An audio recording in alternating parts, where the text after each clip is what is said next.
Paul. My first guest tonight, a terrific comedian, a talented director, and he has absolutely nothing to plug this evening. He's here, ladies and gentlemen, out of the kindness of his heart, and also the $490 we pay. Please welcome David Steinberg. Hi, David. Good to see you again. Thanks for being here. Have a seat. Mr. Steinberg. Are you really just here for the fun of it? Yeah. Back in New York? Yeah, just for a few days. Enjoy being here, I'm guessing? Very much. Yeah. Very much. Like doing your show. Thank you for coming. We appreciate pleasure. having you here.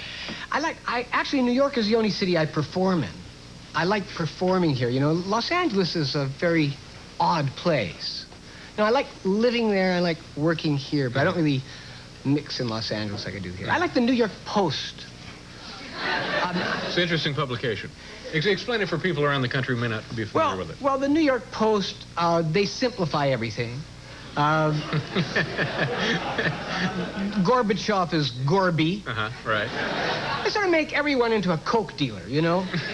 Gorby sounds like he's dealing coke and all that. And you find items in the New York Post that don't exist. You know, I think they make up a lot of them, you know? Yeah. The item that I found today that I thought was just so interesting, you know, was the police are overworked and the prisons are overstaffed and overbooked. So this is real. Now, they've come up with a wonderful device, and that is on minor offenses, what they're going to do is humiliate people. In other words, not take them to jail, but humiliate them. Right. So, like guys who go out with prostitutes, right? Johns. What the New York Post is doing, I'm sure you know about this, right? They are printing the name. I know about it because you read about it. I don't go for the little cheap ones. I know you're above that, David. That's it, sure. Yeah. Yeah.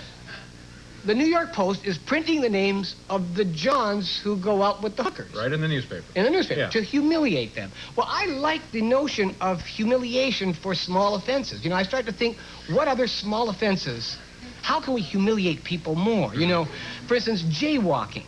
Yeah. To get a ticket for jaywalking is humiliating enough. But, you know, if they, instead of giving them a ticket, say, okay, from now on, you have to wear bell bottoms. You know, that would be humiliating, you know. And Stamped for life. If I had to wear bell bottoms, I would never cross against the red. And then, you know, for more serious offenses like, you know, car thieves. In New York, the car thieves are all over the place, right? So you don't want to, bell bottoms isn't enough for them. If you're a car thief and you're caught, you should have to carry with you an album by the master of the pan flute, Zamfir. And you have to have it. Have you seen this guy? Can you believe it? I can't believe it. Another guy. Another guy. Slim Whitman is hardly gone from our consciousness. No, it's insane. Don't you think that they just, you know, they're standing around the studio, you know, and an enterprising guy looks at a below-the-liner and says, hey, below the liner. You want to be Zamfir, the guy? Could you ever play the pan flute? Did you ever know that there was a pan flute? No, I had no idea. No idea. There's a flute, which is pretty silly in of itself. This guy from who knows where, parts unknown, is selling records now with all your favorite love songs on the pan flute. I know that I will be opening for Zamfir eventually, you know.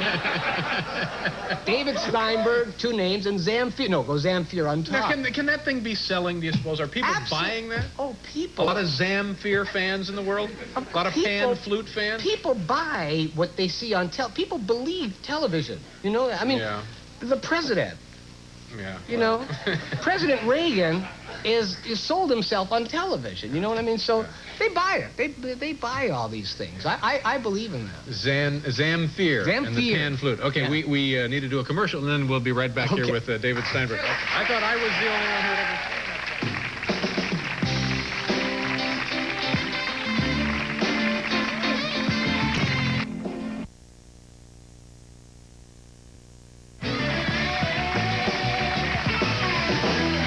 Steinberg is here tonight. Bianca Jagger, the Bangles, and Zamfir, the master of the pan flute, will be joining us. That is really hard to believe. Yeah. Now, you mentioned Ronald Reagan. Do you like watching him work? I do. I can't get over how good he is at television, really. Yeah. I mean, to me, he's not the great communicator that everyone thinks. You know, the press has named him the Teflon president, right? Because they say nothing sticks to him. But not, to me, he's...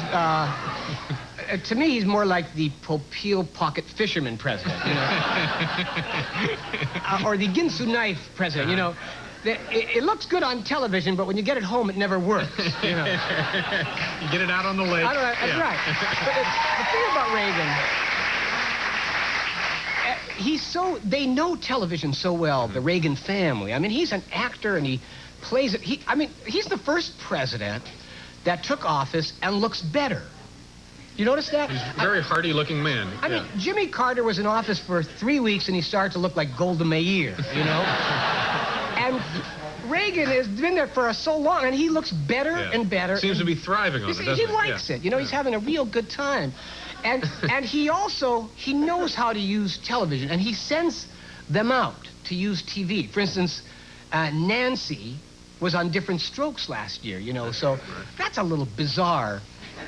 You know, I mean, she wasn't at a press conference, you understand? She was on the show with Gary Coleman, you know, knocked on the door, did lines by writers that I wouldn't even hang out with, you know? Well, there you go. And there's the president's wife. But what has happened is we have come to show business and politics are all one. One and the same. To me, in fact, the networks are missing a very good bet right now. Right under their noses is a potential for a great show. Washington politics, situation comedy is the thing. You can combine the two right now. It would be a story about a sort of mischievous influence peddler in Washington, and you could call it Leave It to Deaver. You know? It's a perfect setup. Yeah. Ronnie and Nancy could be Wally and June, George Bush.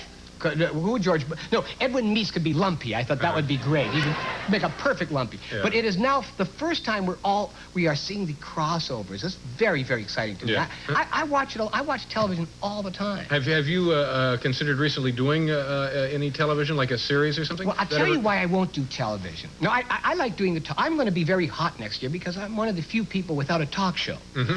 So any kind of a hook like that, then you could go for a long time. So I figure I'll be all over the place next year. Yeah. But I notice that there are a lot of black shows. You know, not enough, I agree, but there are a lot of black shows, a lot of WASP shows.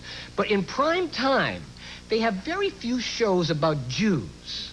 I want to see more Jewish themes, more Jewish shows on television. For instance, I like Dynasty. So I'm just wondering, isn't there one backstabbing Jew we could do a story about in Denver? You know, I mean, instead of going to Moldavia, couldn't Jeff Colby be Jewish? You know, have Shecky Green as his father? Wouldn't that be sort of you know, I want to see, the thing is, David, I'm not talking about these sort of Gentile Jews that come on TV. I like real Jews, you know? I like Hasidic Jews with yarmulkes, payas, you know, say, I'm a Jew.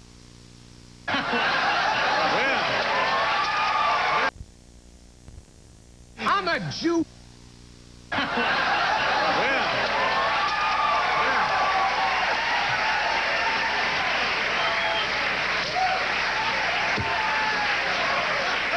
Yes, sir, Ray.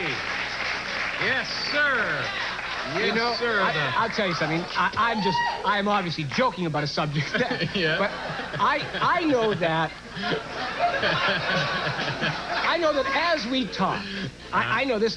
You might not believe That's right out of the Old Testament, isn't it? That's what I thought. Listen, you might not believe this, but I heard that Aaron Spelling has a development deal with God. The reason it's a development deal is they're not sure how God is going to do opposite Highway to Heaven. And because I think that they'd be afraid to put God on, they'd say maybe he's a little too Jewish, you know.